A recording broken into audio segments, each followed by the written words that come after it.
हमारे व्यस्त जीवन में ईश्वर की आवाज़ जो जैसे व्यक्ति के साथ रहता है वह वैसा ही हो जाता है।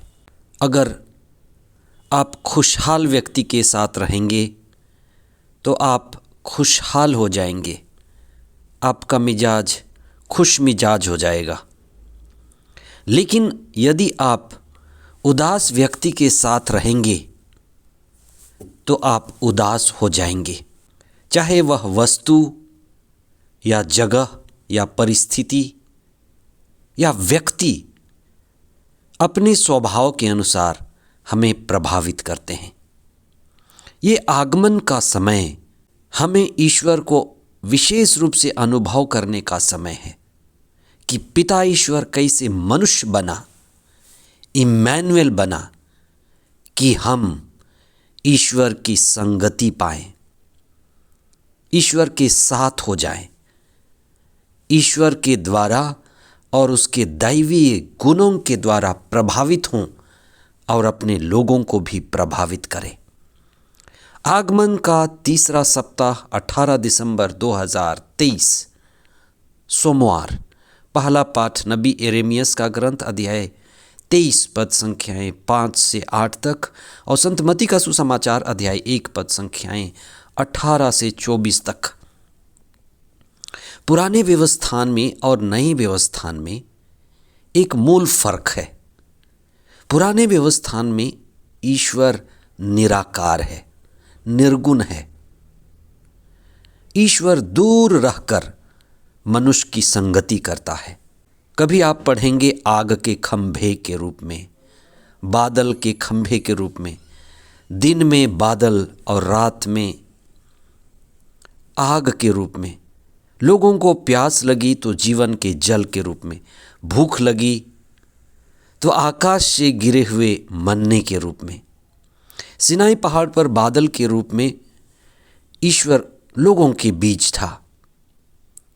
मूसा ने तंबू के ऊपर छाए हुए ईश्वर का अनुभव किया और उसकी आराधना की, लेकिन किसी न किसी तरह से ईश्वर लोगों से दूरी बनाए था, अलग था।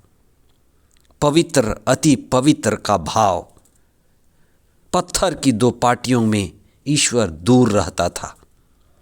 लेकिन नए व्यवस्थान में ईश्वर निराकार नहीं लेकिन साकार हो गया। बाइबल का अंतिम ग्रंथ प्रकाशना ग्रंथ हमें प्रकाशित करता है कि ईश्वर सतत लगातार हर युग में विभिन्न रूपों में स्वयं को प्रकट करता रहा है। वो अल्फा और ओमेगा है, आदि और अंत है, और समय के अनुसार वो प्रकट करता रहा है। आज के सुसमाचार में इस बात को बताया गया है कि ईश्वर अब दूर नहीं है, वह इम्मैनुएल है। ईश्वर की प्रारंभिक योजना फिर से लागू हुई। ईश्वर अदन वाटिका में मनुष्य के साथ चलता फिरता था, वैसे ही फिर नए व्यवस्थान में ईश्वर मनुष्य बना और हमारे बीच निवास किया। मानव जाति के लिए अति गौरव की बात है कि वह हमारे जैसे बने, कि हम उनके जैसे बन सकें, हम अपने आप को उनके बीच पा सकें, अपने परिवारों में निवास दे सकें। हम उनके द्वारा धार्मिकता सीखें। धार्मिकता यानी जो अच्छा है वही हम करें।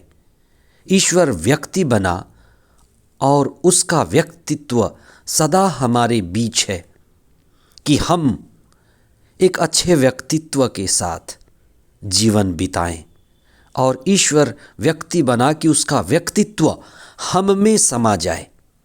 इसलिए ईसा के गुण जिसे हम धारण कर सकते हैं, उसके द्वारा हम धार्मिकता के मार्ग पर बढ़ सकते हैं।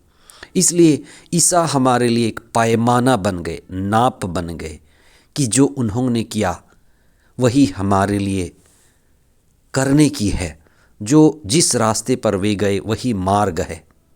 जिन्होंने हमें शिक्षा दी और आत्मत्याग और आत्म बलिदान के मार्ग पर बढ़े, वही हमारे लिए भी मार्ग है वही प्रेम का मार्ग है। हम उस पर बढ़ते जाएं और आध्यात्मिक प्रगति करें।